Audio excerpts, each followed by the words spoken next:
एक गलती और जिंदगी भर पश्चाताप, इसे शालिनी से ज़्यादा कोई नहीं समझ सकता है। सुंदर, सुशील और बुद्धिमता जैसे अनमोल गुणों के कारण ही उसके माता पिता ने उसका नाम शालिनी रखा था। शालिनी अब 18 वर्ष की हो चुकी थी। उसने 12वीं भी पास कर लिया था। इसलिए उसके माता पिता को उसकी शादी की चिंता सताने लगी थी। वह आगे भी पढ़ना चाहती थी, किंतु उसके माता पिता ने गरीबी का हवाला देकर उसे आगे न पढ़ा पाने के कारण उसे शादी करके अपने ससुराल में जाकर पढ़ने के लिए राजी कर लिया। शालिनी के पिता ने अपने रिश्तेदारों से उसके लिए लड़का ढूंढने को तो पहले से ही कह रखा था। फिर एक दिन दूर के रिश्तेदार शालिनी के लिए रिश्ता लेकर आ ही जाते हैं।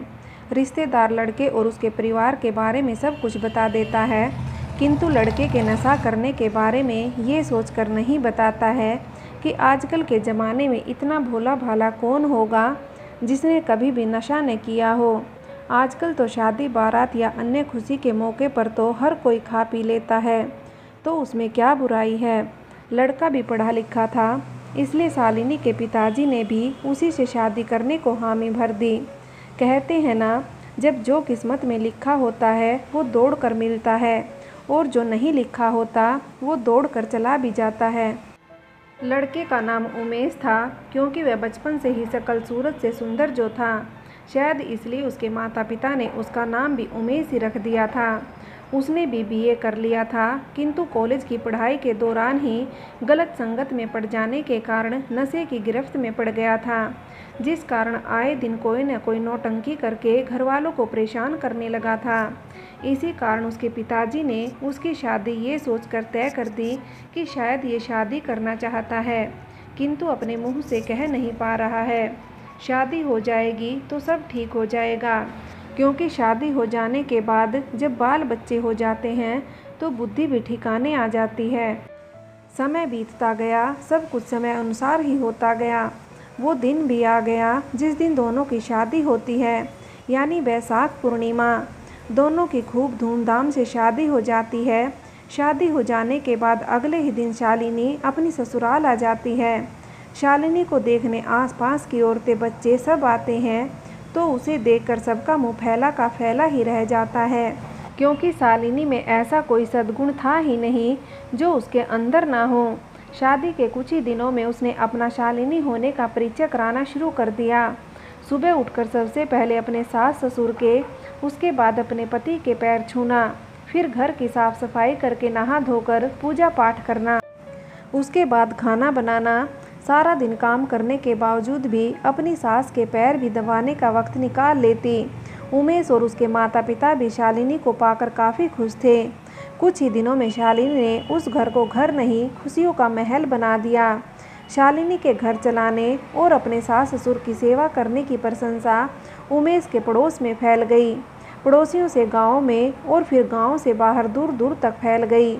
जब भी उसके सास ससुर गांव से बाहर काम पर जाते तो अपनी बहू की प्रशंसा सुनकर काफ़ी खुश हुआ करते। इसी कारण वो अपनी बहू को भी खुश रखने के लिए हर संभव प्रयास करते थे। उसे बिल्कुल भी दुखी नहीं देखना चाहते थे, क्योंकि उसका पति यानी उमेश अभी कुछ भी नहीं कमाता था।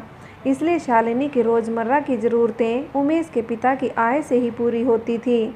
उमेश के पिता भी अपनी बहू के गुणों से इतने प्रभावित हो गए कि उसे अपनी पुत्र वधू ना समझकर खुद की बेटी जैसा ही समझने लगे, जिस कारण दोनों में ऐसा रिश्ता और बोलचाल का माहौल बन जाता कि मानो सगे बाप बेटी हों। घर में खुशहाली फैल जाने से घर की हर बात पर शालिनी की राय अवश्य मांगी जाने लगी, लेकिन ये बात उमेश की माता को नहीं भाती थी, क्योंकि हर बात पर उमेश के पिता अपनी बहू की राय जरूर मांगते थे, जिस कारण उमेश की माता को आत्मग्लानि सी होने लगी थी। वह सोचने लगती कि कुछ ही दिनों में महारानी ने घर के हर सदस्य पर कब्जा सा कर लिया, यहाँ तक कि मेरे पति पर भी, जो कभी भी मेरी बात नहीं टालता था, वो भी उसकी राय मानने लगा। शालिनी और अपने पति की गतिविधियों को देखकर ही मन में विचार करने लगी थी। काफ़ी दिनों से मैं देख रही हूँ कि ये मेरी बात ना मानकर उसकी बात पर ज़्यादा ही गौर करने लगे हैं। कुछ तो गड़बड़ है, लेकिन इसी गड़बड़ वाली सोच ने पूरे घर को गड़बड़ में डाल दिया। जैसा सोचोगे तो वैसा ही करोगे, तो वैसा ही परिणाम भी निकलेगा। शालिनी की सास अब उस पर पूरी तरह से शक करने लगी थी। वह उससे इतना चिढ़ने लगती कि शालिनी से आए दिन किसी न किसी बात पर झगड़ा कर बैठती। शालिनी के बने हुए जिन पकवानों को खाकर कभी वाह वाह किया करती थी, आज उन्हीं में कमियां निकालकर झगड़ना चालू कर दिया। कभी नमक कम हो जाने को लेकर तो कभी ज़्यादा हो जाने को लेकर, कभी रोटी कम पड़ जाती तो भी और ज़्यादा हो जाती तो भी, जिस कारण दोनों के दिलों में अब जहर घुलने लगा था। शालिनी से सास का झगड़ना और उधर उसके पति का नशे की ओर बढ़ते जाना उसके लिए किसी अनहोनी से कम संकेत नहीं था। लेकिन शालिनी को इस बात का बिल्कुल भी आभास नहीं है, क्योंकि वो समझ रही है कि सासों का तो सदियों से बहुओं के ऊपर राज करने का रिवाज रहा है, इसलिए अपनी सास का तनिक भी बुरा नहीं मानती। लेकिन शालिनी की सास को उसका अपने ससुर के साथ इस तरह से बातें करना बिल्कुल नहीं सुहाता था। जब उसे रहा नहीं गया तो एक दिन उसने शालिनी को चेतावनी दे ही दी कि इस तरह भला अपने ससुर से कौन हंस हंस कर बात करता है, कहीं तेरे दिमाग के तार तो ढीले नहीं हैं। शालिनी उसे चेतावनी ना समझकर मजाक में हंस कर टाल देती है और मुस्कुराकर अपने कमरे में चली जाती है। उसके मुस्कुरा देने से उसकी सास को काटो तो खून नहीं निकलने जैसा लगता है। उसका हंसना सास के अंदर क्रोध की ज्वाला भड़काना सा हो गया। ये क्रोध की ज्वाला उसे अंदर ही अंदर जलाए जा रही थी। फिर एक दिन अपने पति से पूछ ही डालती है कि आखिर आप इतने खुश क्यों रहते हो? कुछ दिनों से मैं देख रही हूँ, उधर शालिनी खुश, इधर आप। उमेश के पिता को पत्नी की बातों ने ऐसा आघात पहुँचाया कि उन्हें उसी समय हार्ट अटैक पड़ गया। आनन फानन में उन्हें हॉस्पिटल में एडमिट कराया गया। डॉक्टर ने इमरजेंसी केस होने की वजह से अच्छा उपचार किया, जिससे वो बच गए। कुछ दिन भर्ती रहने के बाद उन्हें छुट्टी दे दी गई। अंत में डॉक्टर ने कहा, समय रहते आप लोग इन्हें ले आए तो बच गए और शायद पहला अटैक भी था, किंतु भविष्य में अगर दोबारा ऐसा होता है तो इनका बचना मुश्किल हो जाएगा, इनका ध्यान रखना। उसके बाद उमेश अपने पिता को घर ले आया। कुछ ही दिनों में फिर से वही पुरानी हंसी खुशी का माहौल लौट आया। उमेश भी अपनी जिम्मेदारी को कुछ कुछ समझने लगा था और अपने पिताजी के साथ ही काम पर भी जाने लगा।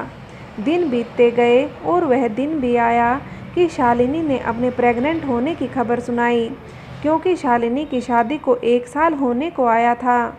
शालिनी के लिए तो ये खुशखबरी थी, किंतु उसकी सास के लिए ये ना खुशखबरी, क्योंकि उसके दिमाग में तो और ही कुछ चल रहा था।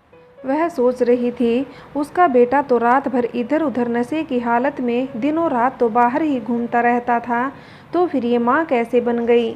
ये बात शालिनी की सास को सोने नहीं दे रही थी।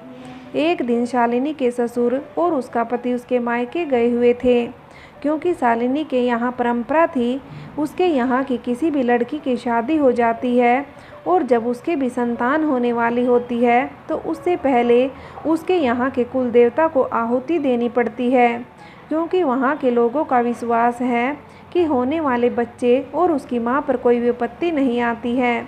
वो दिन शालिनी की सास को शायद सबसे अच्छा दिन और शालिनी के लिए सबसे बुरा दिन साबित होने वाला था। सास ने दोनों के घर से बाहर जाने का फ़ायदा उठाने का विचार बनाया और उसने शालिनी से सवाल जवाब करना चालू कर दिया। शालिनी उसके हर सवाल का जवाब मुस्कुराते हुए दे जा रही थी, किंतु जैसे ही उसकी सास पूछती है कि सारा दिन रात मेरा लड़का नशा करके पागलों की तरह इधर उधर भटकता रहता है, तो फिर तू उसके बच्चे की माँ कैसे बन गई। शालिनी को ये बात इतनी आहत कर जाती है कि वह बिना कुछ कहे अपने कमरे में चली जाती है और अंदर से दरवाज़ा बंद कर लेती है। बाहर उसकी सास चिल्ला चिल्ला कर पूछ रही है कि बता ये बच्चा कहाँ से लाई। मेरा उमेश 24 घंटे नशे में रहता है, तो तू माँ कैसे बन गई। शालिनी उसके बातें सुन सुनकर कमरे के अंदर रोए जा रही है। उसे कुछ भी नहीं सूझ रहा कि क्या जवाब दे। उसकी सास को चिल्लाते देख पड़ोसी भी आ गए। जब सास ने फिर अपनी बात दोहराई तो पड़ोसी भी उसकी बात पर विश्वास करने लगे कि हाँ बात तो सही है। जब आदमी 24 घंटे नशे में धुत रहता है तो उंगली उठना जायज़ है। लोगों की बातों ने भी शालिनी के दिमाग को अनियंत्रित कर दिया। फिर उसके दिमाग में आया कि अगर मैंने ये बच्चा जन्मा और मैं भी सही सलामत रही तो ये बुढ़िया और समाज मुझे जीने नहीं देगा। इससे अच्छा तो ये जिंदगी भर का कष्ट एक ही बार क्यों न उठा लिया जाए। उसने कमरे में चारों तरफ देखा तो उसे सामने अलमारी की स्लीप पर केरोसिन से भरी बोतल दिखाई देती है। शालिनी उस केरोसिन को अपने बालों में छिड़ककर आग लगा लेती है। जब अंदर से शालिनी के चिल्लाने की आवाज़ आती है तो गांव वाले खिड़की दरवाज़ा तोड़कर उसे बचाने अंदर घुस जाते हैं, किंतु तब तक उसके बाल, नाक, कान और आँख सब बुरी तरह से झुलस चुके होते हैं। किंतु गांव वालों की सूझबूझ ने उसे मरने से तो बचा लिया जाता है। उसके बाद उसका अस्पताल में इलाज होता है। 2 दिनों बाद उसका पति और ससुर लौट आते हैं, किंतु जैसे ही यहाँ का नज़ारा देखते हैं तो दोनों बेहोश हो जाते हैं। जैसे तैसे दोनों को होश में लाया जाता है। शालिनी कुछ ही दिनों में सही तो हो जाती है, किंतु अब पहले जैसी नहीं रही है, क्योंकि वह अब देख नहीं सकती है। उसका चेहरा भी अब कुरूप हो गया। उधर उमेश की नशा छुड़ाने की दवा उसके ससुराल वाले दिलवा देते हैं, जिससे उमेश के नशे की लत भी कम होने लगती है, जो इलाज के साथ धीरे धीरे छूटने लगती है। कुछ दिनों बाद उसकी पत्नी एक सुंदर हूबहू अपने जैसी बेटी को जन्म देती है।